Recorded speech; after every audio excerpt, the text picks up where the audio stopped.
Bonsoir. Bonsoir. Comment analysez-vous cette situation de pandémie de la maladie à coronavirus, mais qui traumatise toute la Terre et personne ne trouve la solution? Tout le monde est étonné devant cette situation. Vous, en tant que chrétien, quelle est votre analyse? Mais déjà, monsieur le journaliste, merci.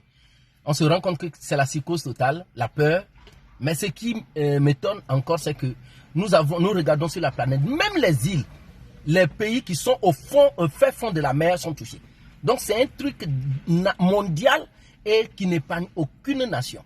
Mais chose bizarre, on se rend compte que c'est un jugement de Dieu pour toute la terre, pour nous les chrétiens. C'est la lecture que nous faisons. Vous vous rendez compte que ce n'est pas la première fois. Du genre, dans la Bible, quand nous lisons les enfants d'Israël qui étaient en Égypte, il y avait un jugement de Dieu sur la nation d'Égypte. Et Dieu a proposé le confinement. Demandez aux enfants d'Israël de se confiner pendant que l'esprit de mort va passer la nuit. Il en est de même dans Nombre 14, quand on voit les enfants de Dieu qui ont murmuré contre Dieu et Dieu a envoyé le serpent brûlant. Plus tard, Jésus l'a dit dans Jean chapitre 3 que de même que Moïse éleva le serpent dans le désert, il faudrait que le Fils de l'homme soit élevé afin que quiconque croit en lui ait la vie éternelle. Mais qu'est-ce qu'on remarque? Aujourd'hui, le monde, on se rend compte que le monde ne connaît pas Dieu. Le monde n'a pas de solution pour Dieu. On cite les consignes sanitaires, les consignes barrières, entre autres, lavage régulièrement des mains, entre autres, tousser dans le creux de son bras, ou encore se cacher le nez et tout ça. Mais jamais on a vu dans une chaîne de télévision, on propose la prière. Le monde ne connaît pas Dieu. Le monde ne connaît pas Dieu. Et ça, c'est pas nouveau. Mais au-delà de ça, nous qui avons une lecture un peu spirituelle des choses, on se rend compte que c'est un jugement pénible de Dieu. Et pourquoi ce jugement? Pourquoi ce jugement? Mais pourquoi Dieu jugerait le monde? Mais le monde a péché. Quand un homme couche avec un animal, quand un homme avec des barbes prend son ami garçon barbe, les os qui sont dus et puis l'embrasse, ça, Dieu n'est pas content de ça.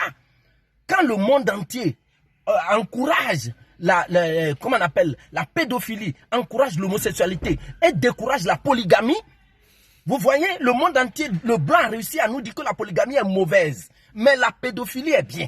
Le blanc a réussi à nous dire que la polygamie est une très mauvaise chose. Faire beaucoup d'enfants, ce n'est pas bon. Mais un animal qui couche avec un homme, ça c'est bon. Et nous, on accepte ça. Il y a un temps pour Dieu qui jugera toute la terre. Mais regardez, faites cette analyse-là. Le blanc arrive à découper l'homme. Il regarde dans son ventre. Il soigne l'homme dans tout son ventre. Il ferme et l'homme vit. Le blanc enlève le cœur de l'homme. Il dépose à côté. Il finit de soigner le cœur. Il replace dans la cage thoracique et l'homme vit. Mais médicaments, juste pour quelqu'un qui tousse. Quelqu'un qui a la fièvre, on appelle ça chez nous, quelqu'un qui tousse, blanc n'a pas ces médicaments-là. Vous ne voyez pas que c'est un jugement de Dieu. Blanc qui crée avion. Médicament de quelqu'un qui a la fièvre, qui n'arrive pas à respirer et qui a Djekwadjo, blanc n'a pas de médicament là. Dieu juge la terre. Mais je suis convaincu que tous les enfants de Dieu seront épargnés. Vous n'allez jamais entendre qu'un enfant de Dieu soit infecté. Encore un vrai enfant de Dieu. Et les chrétiens qui sont infectés alors? C'est ce que j'ai dit, un vrai enfant de Dieu. Vous voyez, les chrétiens qui seront infectés seront guéris.